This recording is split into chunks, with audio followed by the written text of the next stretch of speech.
if you can be who you want to be around food, then you can be who you want to be around people when something bad happens to you in your life. And I think that's so freeing, that's so empowering, that it's definitely worth it. Welcome to OTR, Achieving Mental Health for Real. This is where we talk honestly about what people actually live with: anxiety, depression, ADHD, dyslexia, OCD, trauma, and more. No stigma, no sugarcoating, just real conversations about how you think, how you feel, and how you move through the world. If you're looking for clarity, validation, and a place where your story makes sense, you're in the right space. Let's get into it.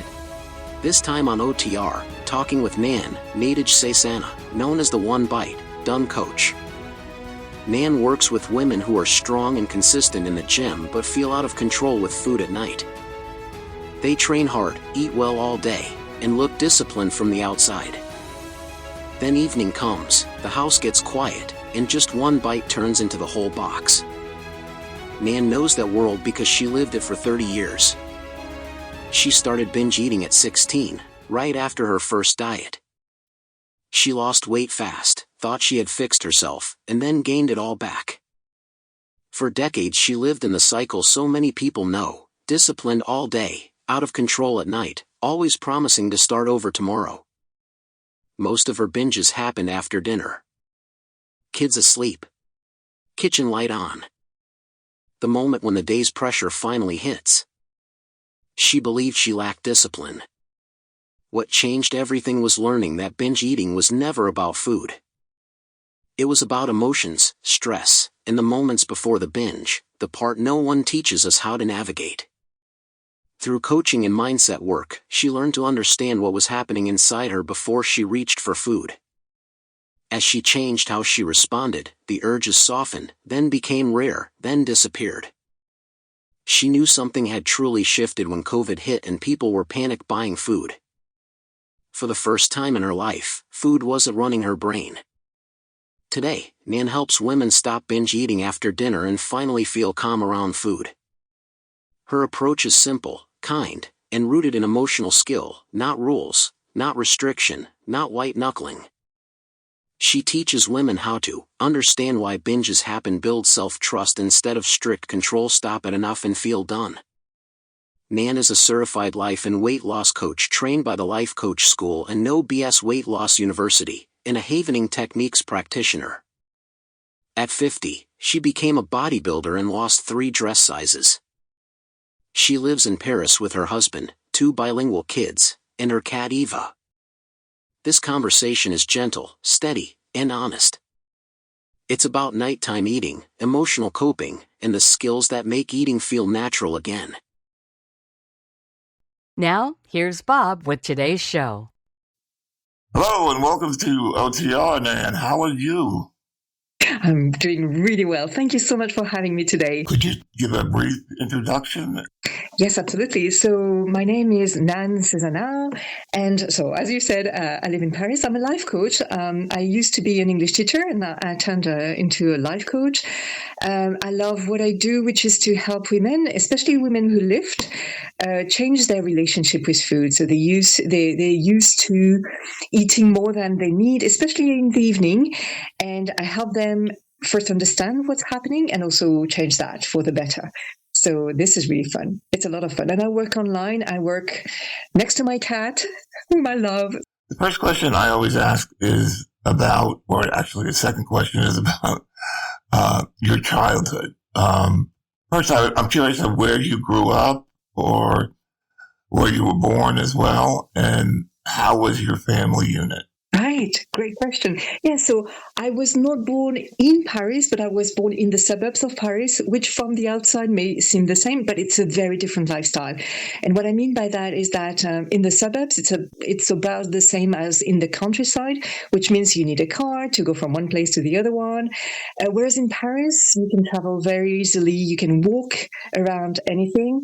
And that's what I like very much about Paris, that it's full of people also, and you can still be pretty anonymous, which is not always the case in a smaller place. So that's where I grew up, in a smaller place, a town, not a city, not a village, but a town. And I think I had a very happy childhood. My parents are fantastic. Oh, great. And yeah, you mentioned animals. We used to have, they still have dogs, and I love being around pets. Yeah, I'm the same way. I love pets, especially dogs. That's terrific. What we're talking about today is binge eating, which is eating a lot at once, and specifically for weightlifters, which Nan specializes in. Yes, women who lift weights and who would like to change their relationship with food, to feel in control or more free, more peaceful around the food. Now I have been on a diet for about a year, and my biggest problem is nighttime.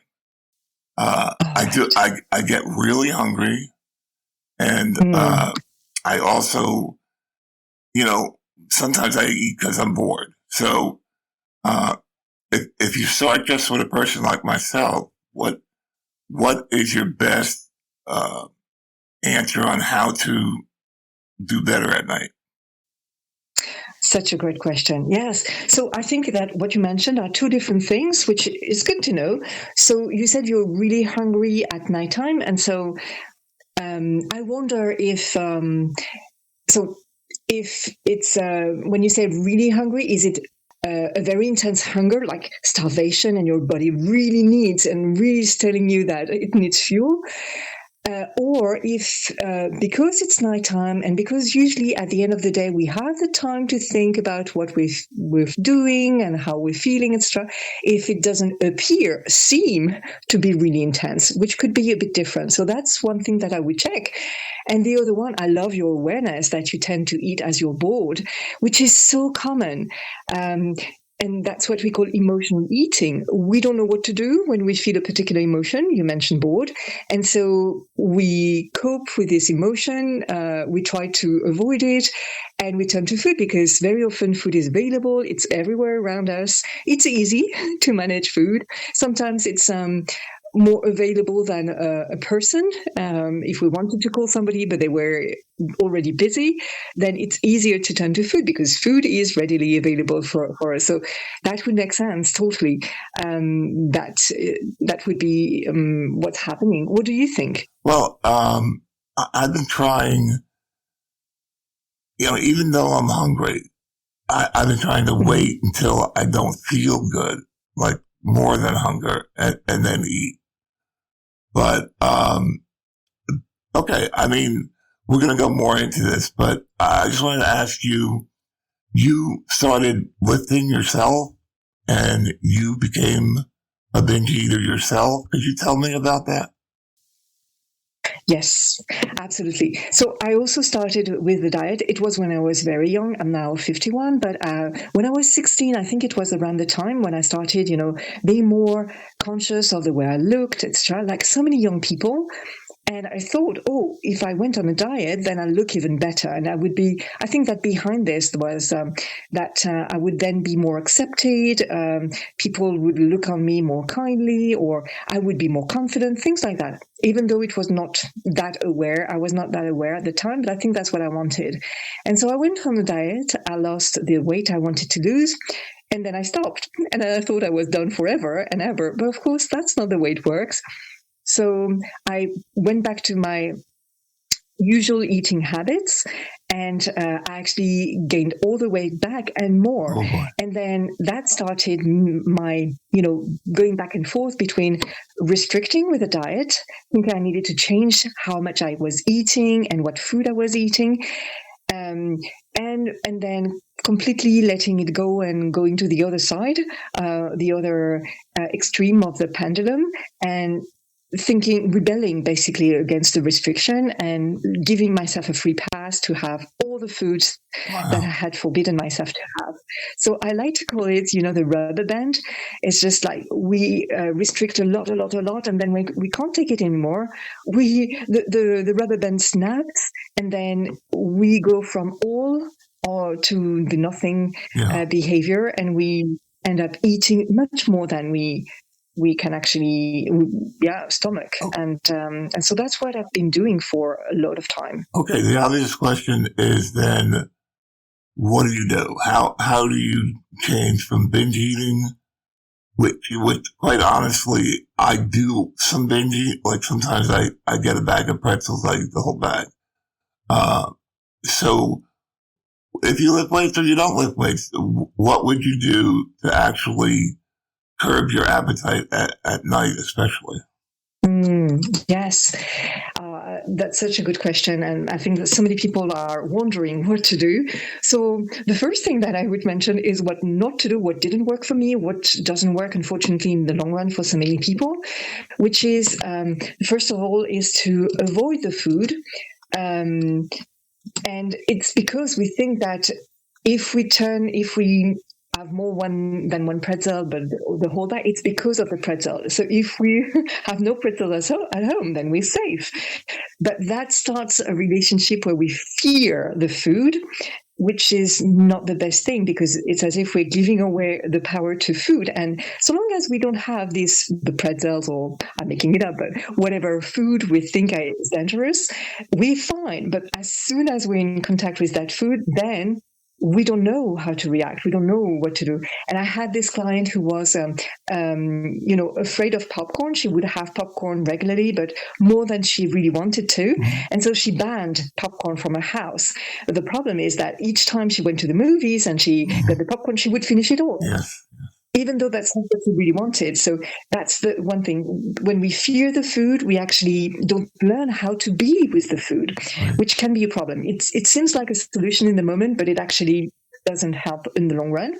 And the other thing would be to control the food. And so to decide, okay, I'm only going to have this little amount and that's it, which is basically the same thing. We make the food the forbidden fruit. We think...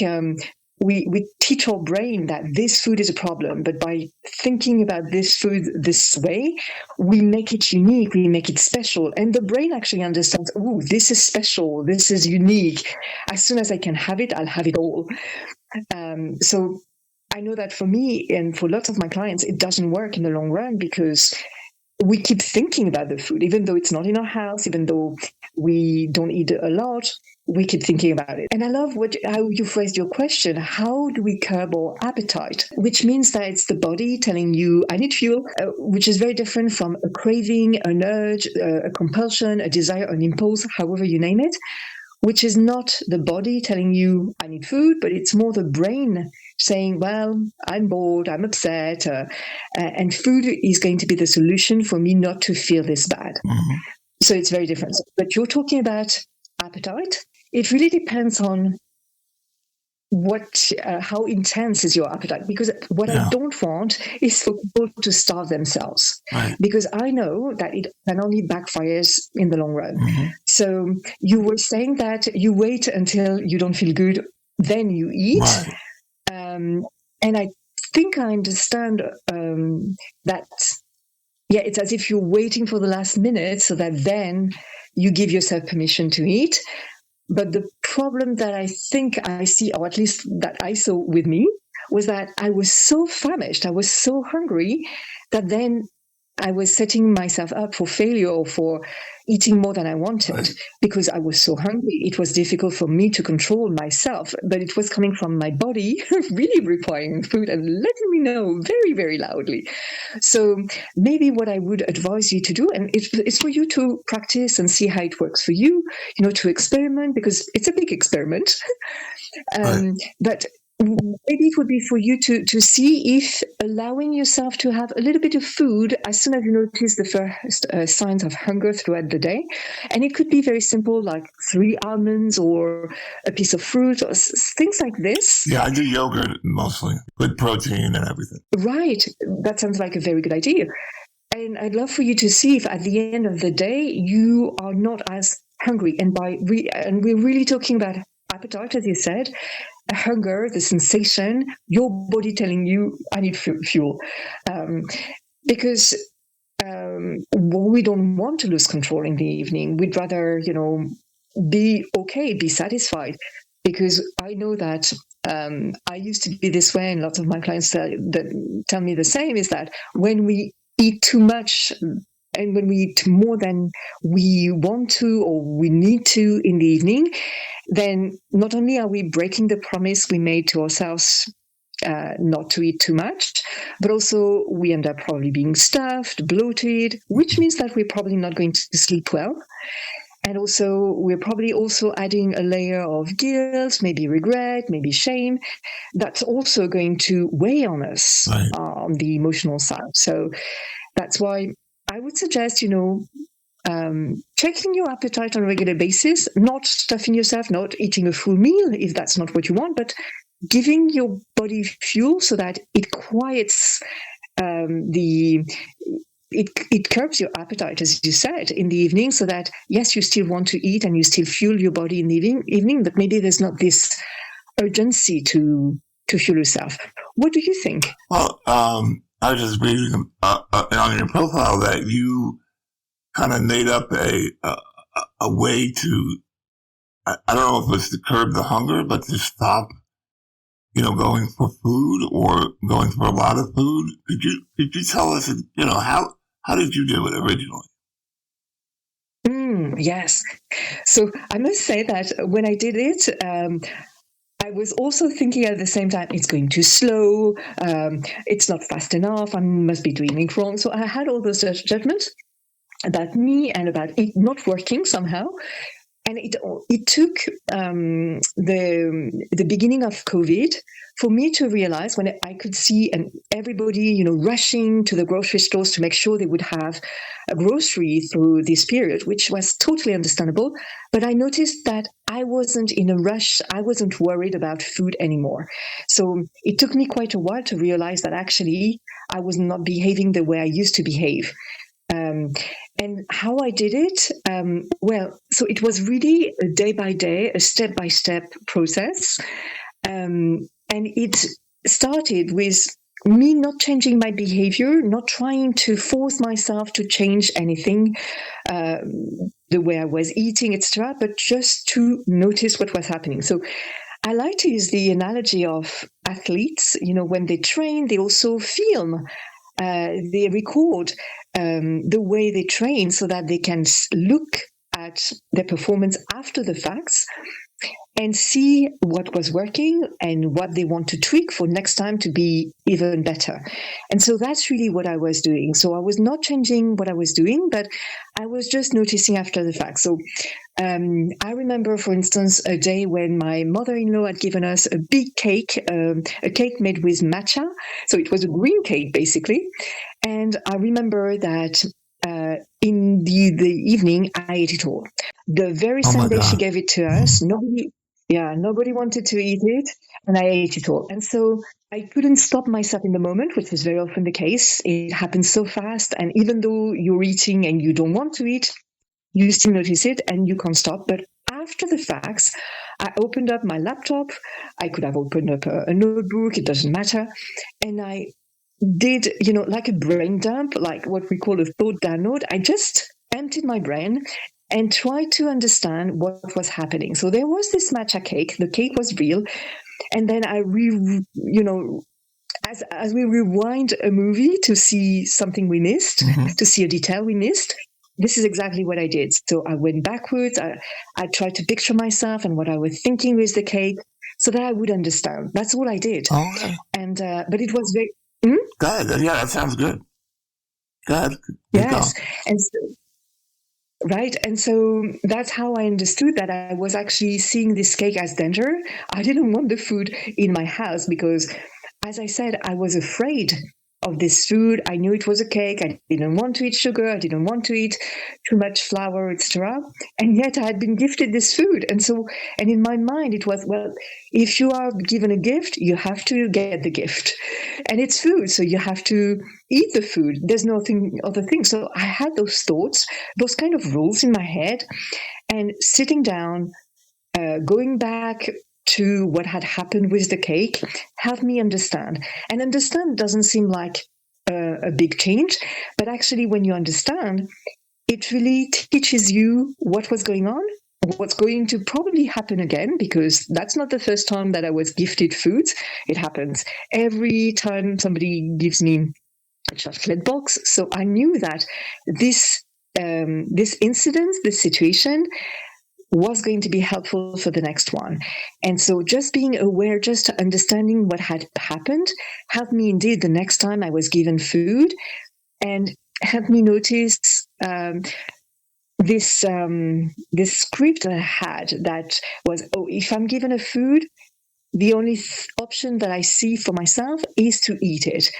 But I now know that it doesn't serve me. I now know that it's not really what I want. So what else could I be doing? And it opened the door to exploring other possibilities, even though at the time it sounded weird to do something else than eat food. But, by repeating the same thing again and again and again, and that's where we're so lucky with this experience with food, because we eat food several times a day. So we have a lot of opportunities to practice. And so whenever I went to an event and I was offered food, I could practice. Okay, I'm being offered food, and it doesn't mean I have to eat it. It doesn't mean I have to just say yes. No, I have other options. So that's really how I made it shift for me, by just exploring after the fact what had happened, and noticing that even though in the moment I could only see one option, after the fact, I could see that I could have changed what I did. And it started becoming more and more familiar. Those other options started becoming more and more familiar. So much so that today, when I'm offered a food, yes, I can eat it, but I can also put it in a box. I can share it. I can use it later. I can give it away. There are so many options that I see today. I could freeze it, or so many things that I couldn't access before. So that's how I did it, step by step. Is there an absolute cutoff as far as what? Because a lot of times I eat right before I go to bed because it helps me to sleep. I guess that's wrong. I guess that is there an absolute, like 2 hours before bed or whatever, to say, hey, I'm not going to eat these times, and that's it. Is that a helpful thing, or should you still eat if you get really hungry? What if you can't sleep, for instance? Yes, well, I think that what I always recommend my clients to do is, if you're really hungry, please eat. I don't want my people to starve. I don't want them to be miserable, because it's going to backfire at some point anyway. And so, and you mentioning that you sleep better when you eat, so it seems to be working for you. But I don't know if it's working for you in terms of your weight. And I don't know if there's an absolute 2 hours before bed. I know that a book that I really, really like, because it's done so much research in terms of science, which I'm not qualified to do because I'm not a scientist, but it's the book by Dr. Michael Greger, if I'm pronouncing his name right, which is How Not to Diet. What I like about this book is that he's done the research and he's compiled, all the research there is as to when the body in general, it might be different for everyone, but when the body in general reacts better. And I think I remember that he kept saying that indeed, having a big breakfast, then having a medium lunch, and then having a smaller dinner, a smaller supper, was working better in terms of the body. And I think he mentioned, the ability for the body to use the energy, the fuel that you give it in the morning better than it does at night. So if I were you, I would play around with this and try this and see if it's working, knowing that you also like to have a full stomach so that you sleep better. So what would be the sweet spot, so that you get both your sleep and the weight loss that you want? Yeah, that would be interesting. One thing also, a lot of times, I love ice cream. Okay, so I buy these 160 cal small little ice cream things. Is that something that you should avoid completely, or should you just indulge, one time a day, let's say? Or how would you control something that you really love and it's in the freezer and you're like, oh, I really would want one, Should you keep those items? You said before that you should not keep them from your house, that it's okay to have them in your house. So is it wise to just indulge every once in a while, or what do you think about that? Mm-hmm. What a beautiful question. I like it. I like it very much. So should you avoid it? That was your first question. Should I avoid ice cream? I love ice cream. Well, I would be, curious as to why you would avoid it. Is it because really you feel sick, you don't feel good when you have it? If you're allergic to food, yes, of course, you should avoid it. But if it's not something like this, and you love it, and you want to indulge it, and you miss it, I would love for you to try something else, which would be to indeed have the ice cream, but really, and maybe that's already something that you're doing, but really enjoy it fully, really slow down and really notice what it smells like, what it tastes like, what you love most about it. Because if you slow down this moment where you do indulge in ice cream, you're probably going to notice that you're feeling satisfied much earlier. So it means that you're going to have probably less. And also something that I really like is that you're probably going to notice that some ice cream you really, really love and you really want to keep eating it. But if you're like me, and I did this experiment many times with cookies, I was thinking I loved cookies. But I've tested this. I've tested several different brands of cookies. And in Paris, there are so many bakeries, so it was easy to do. And I tested them, and I was really surprised to find out that actually, when I really slow down and I pay attention to how it feels with my five senses, I was surprised to notice that actually I loved the idea of having a cookie. But very often I was so disappointed by the reality of the cookie. I wanted the cookie to be both crunchy on the outside and soft inside, but it's very hard to find. So now I've become a bit disappointed with cookies. Same with restaurants and desserts at restaurants. Very often, more often than not, I'm afraid, I'm really disappointed by the desserts, even though it looks good or it sounds good, but the reality of it, it's very often my what I think after eating it is, oh, it was not worth it. And same thing with the cookie. So it could be interesting to do this exercise, slowing down, really paying attention to how eating the ice cream really feels like, testing different brands, testing different flavors, so that you can still appreciate it, you can still enjoy it, because I'm very much in favor of enjoying the food you eat, but not over-indulging in it. Can you give me an example? Someone who had really bad binge eating that you had, and what you did to help that person? Right. So, yes, I've got several examples of people I helped stop binge eating. In particular, who comes to mind is a client who struggled with binge eating for 25 years, so technically nearly as long as I did.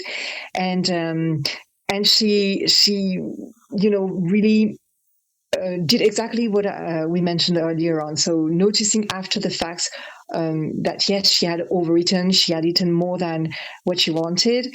And the first thought was that because the food was there, because the food looked so tempting, and then realizing that, yes, it looked so tempting, because she was not feeling good at the moment. So she was turning to the food to feel better. And we did that as long as she needed to. And now she's completely binge-free, which is amazing. And she gave me a little update not so long ago, and I'm so proud of her because she keeps doing the work, she keeps thinking about what's happening for her. And she's now lost 25 pounds, which is amazing. I'm so thrilled for her. Yeah, and she did that by constantly checking how she was feeling. So what I like to do is, as I mentioned earlier, is to really check why you turn to the ice cream, maybe, or the pretzel or the chocolate or whatever it is. So you can check in the moment, you can check after the facts. But what I also recommend is that throughout the day, you check how you're feeling, just like we check what's the weather like, before we go out. You can do the same with your internal weather throughout the day, so that at the end of the day, actually, it doesn't come all of a sudden on you. It's a bit like for so many people, and that was my case. When you reach the end of the day, you can feel like a pressure cooker. You haven't had the chance throughout the day to explore how you were feeling, because you were busy with work, you were busy with your family, you were always doing. So you didn't take the time. You couldn't have the opportunity to check with yourself how you were feeling.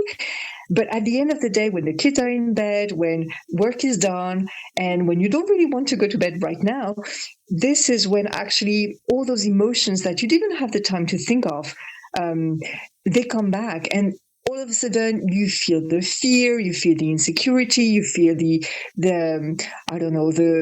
hurt, the shame that you experience throughout the day. And it's really like a pressure cooker. All of a sudden, it feels as if you're about to explode. And that's why very often we don't want to feel this way, and we turn to the food as a way to cope. So what I would suggest is that you check throughout the day, how are you feeling? And it can take just a few seconds. And that's it. Just naming the emotion. Am I feeling good? Am I feeling bad? And just acknowledging that, just telling yourself, oh yeah, indeed, that was hard. What I just heard, I didn't like it, or I'm a bit worried about what's to come, things like that. Just telling you this, just checking with yourself, that can make the evening easier. Just as we said earlier on, that having a yogurt or a piece of fruit, when you're starting to notice the first hunger signs, that can help you actually not run to the fridge when you can't take them. Exactly. Yeah, that sounds terrific. I'm going to try to incorporate some of this. Usually I have my guests have the last word, where they can talk about their websites or just give advice. Would you like to do that? It's optional. Yeah. Oh, that's very kind of you. Thank you. Yeah. Yes. If you like this conversation, well, you're probably going to love the free masterclass that I have every now and again, and it's called I Just Ate Dinner, Why Do I Want More? And it's really all about going to bed without regret. And if you're interested, you can find out more about it on my website, which is called milobingefix.com. And Milo is spelled M-I-L-O, milobingefix.com. And when you go to milobingefix.com/masterclass, you'll get all the information about this masterclass. And you can also see on this website where I help the women I help, how I work, and also what life looks like when you stop finishing the cookie bag or the ice cream tub and you can stop at one bite, and it feels pretty good. I highly recommend it. Yeah, that sounds good. Also, I'll have the link, or any links. I suppose you have social media as well. We'll have them all in there, so you can check the description for any link, especially our website. Mm-hmm. Yes, I have. You can find me on Instagram. You can find me on YouTube. Yes, I can, and I'll give you the links. Mm-hmm. All right. I mean, you're a terrific guest, and this is a problem in the mental health area. So if someone says, I eat because I feel bad, that might be the time you have to go and seek some counseling. One last question. I'm just curious. Diet pills. When should you go on? I'm not talking about, over the counter. I'm talking about prescription diet pills. When should you go on that versus not going on that? Yeah, by diet pills, are you talking about GLP drugs? Yeah, I was on a diet pill. I forgot, it was started with pH something. If you can't do anything and you just can't lose weight, is that something you should use, or do you not recommend that? Right. So, well, I guess that you need a prescription from your doctor, from your physician to get those. So I would, of course, recommend that you check with them first. And then I think it's fantastic that science helps people, actually feel better. Because from what I understand, GLP-1 drugs help you lose weight, that's for sure, but also change the way you think about food. And for lots of people who come to me, they keep thinking about food 24/7 or as soon as they're awake. It's not just the eating the food and the gaining weight that really annoys them, but it's also the constant thinking about the food, the planning, the resisting the food, and then the regretting the food. So that's what's really on their mind. And from what I've heard, GLP-1 drugs tend to lower this noise, this chatter, this food noise, food chatter in their brain. So that could be interesting. The problem, from what I understand, though, is that you can't be on those drugs forever and ever. So you need to learn also how to change your relationship with food. You need to understand what to do. And maybe that could be a good time while you are taking the drugs, if you do, to understand, to prepare the after. So that you don't feel confused and completely lost, and you don't go back to the same pattern you were before taking the drugs. And I like to use the analogy of people who have been on that kind of drugs and who have lost the weight, and then they've got a different body. It's as if they've been given a new car, but they still don't know how to drive it.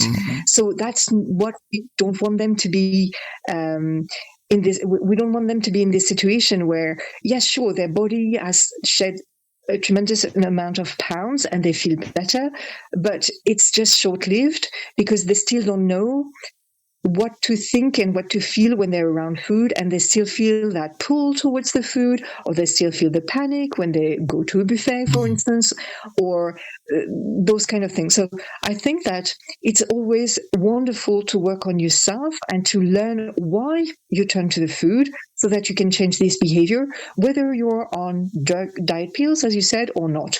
Because ultimately, you need to learn how to control yourself, how to be safer, to feel in charge of yourself and your behavior, which is going to be something that's going to serve you for the rest of your life, not only around food, but around so many other areas. Because if you can be who you want to be around food, then you can be who you want to be around people when something bad happens to you in your life. And I think that's so freeing, that's so empowering, that it's definitely worth it. But of course, that's my opinion because I've been through that. Now, you take all people, right? Or you just specialize with weightlifters? Right. So lots of people come to me, and if I've got availabilities on my calendar, I'm very happy to help them. But it's true that I specialize in women who lift because this is my story. Right. For so long, I wanted to feel good in my body, and I worked out, but I couldn't get the result I wanted in terms of body composition because I kept binge eating. So that's why I'm so determined to help them. But of course, I can't say no if I can, if I have opportunity. If somebody needs help and comes to me and I can help them, I will say yes, definitely. Okay. Yeah. And you work virtually, right? They can be home and just call you. You do that? Yes. I work remotely, on Zoom most of the time. And people like to have their own little bubble. Very often they're in a quiet room in their house or they're in the car. And yes, it's nice. It's really nice. Right. Yeah. Well, thank you so much for giving up some of your time for us. I think we had a few techniques and stuff to really get a person started, but maybe if you can't do it yourself, they should definitely give you a call and see if you could work something out with them. Is that fair? Yeah. Yeah. Well, thank you so much for having me. Yeah. All right. Thank you. And have a good day. Thank you. You too. All right. Take care. All right. Bye-bye. Bye.